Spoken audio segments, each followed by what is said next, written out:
So Doc Rock is here. How did that all happen where everyone's staying over at your house? He was the only one that had a house. Everyone else had a car. Well, I think the comment was made, you don't get paid very much to be on radio, so I had a mortgage to pay. So Took in boarders. Well, you want a room here, you want a room there. George Scheibner and Debbie were the first ones who moved in. What was the most amount of air talent you had at your house at one time?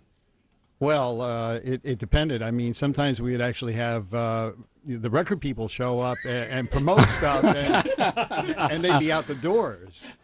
And then there was the Halloween party, where everybody got dressed up in clown suits, which seemed to be quite appropriate at the time. Now, Barry, were you invited to any of these parties, or what was that like? You were the program director, so were you not invited? No, I think I was going to a lot of other parties and a lot of other places. Hey, but one thing, before we run out of time, I want to mention is that back in the day when it was a very prestigious thing to win a Billboard magazine award, these guys here, WPLR, won as radio station of the year. And that was a pretty big deal. I had to go to Toronto, and I got the award from Kenny Rogers. Holy shit! Wow. Yeah, he handed me the award, and it was very exciting, and it gave the station a lot of credibility. Then after I was here, I went to Madison, Wisconsin for a few years. A lot of fun. Call letters were WMAD. You can imagine with MAD as the call letters. Yeah. The possibilities. And we won the same award, Radio Station of the Year, so it was pretty neat.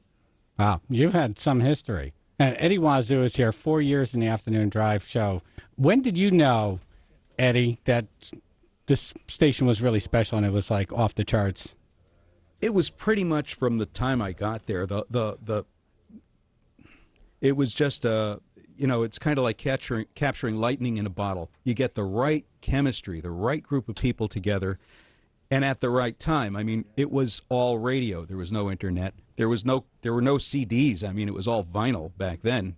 But PLR was the station. It was, and it was just a real love affair between the radio station and the music industry and the listeners. Yeah, the audience. Yeah. The audience. Yeah. And hearing these stories. We were really connected. And it was sincere. And I got to tell you one more thing. A lot of musicians that we knew back then, in fact, almost everybody that I knew, and that means dozens and dozens, are still in bands. They still play out. And I can tell you from the communication on Facebook and stuff, they're listening right now. They're listening to you right now.